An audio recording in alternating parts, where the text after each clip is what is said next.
Since ancient times, we have known that the entrances to sacred or mysterious places were guarded by two pillars. This is a kind of archetypal symbol that delimits the three-dimensional world from otherworldly portals. In the Masonic fraternity, these columns are called Yakin and Boaz, which are recognizable attributes of the art and architecture of dedicated adepts. The first references to the pillars of Hercules date back to ancient Greece, which were used to denote the geographical promontories surrounding the entrance to the Strait of Gibraltar. Plato believed that it was beyond the pillars of Hercules that the submerged kingdom of Atlantis was located. During the Renaissance, the NEC plus ultra, meaning nothing but, became a display warning. It became a warning to sailors not to go any further.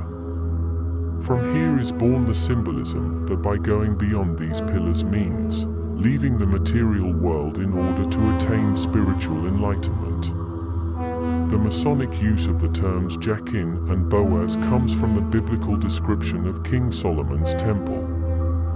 The architect of Solomon's temple was Hiram Abiff, the central figure in all Masonic rituals.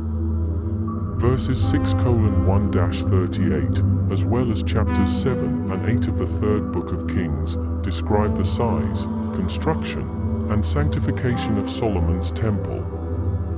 One passage describes more specifically the two pillars at the entrance to the temple. 15. And he made two pillars of brass, each 18 cubits high, and a cord of 12 cubits encircled that and the other pillar.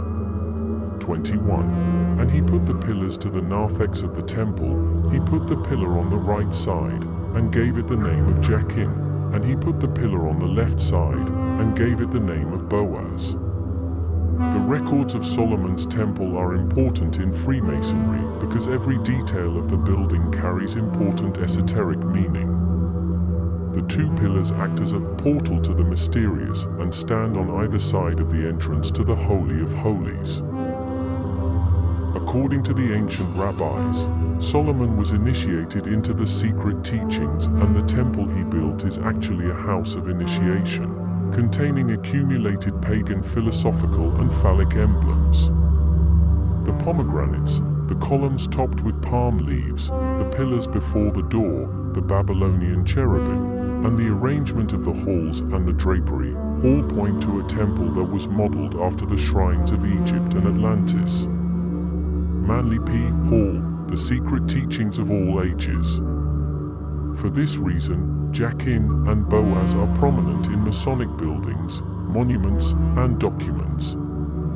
These are the names of the two symbolic columns that were in front of the main door of the Kabbalistic Temple of Solomon. These two columns explain in the Kabbalah all the mysteries of antagonism, whether natural or political or religious. They also explain the productive struggle between man and woman, for, according to the law of nature, woman must resist man, and he must seduce or subdue her. The unity of the two columns is said to turn into a third column in the middle, which esoterically represents man and humanity. When the two columns find equilibrium between them, it signifies the union of Sushumna and Kundalini. This sacred marriage will create a fire mist to radiate throughout the human body, filling it with the will of divine light.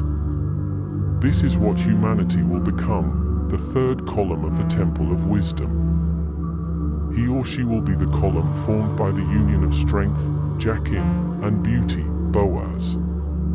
Corinne Helline, Old Testament Bible Interpretations, the Bible and the Tarot. Kabbalistic meaning.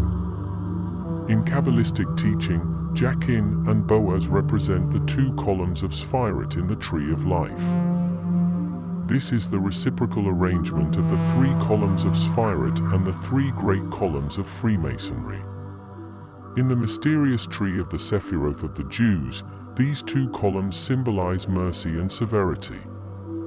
Standing before the gates of King Solomon's temple, these columns carried the same symbolic meaning as the obelisks before the sanctuaries of Egypt.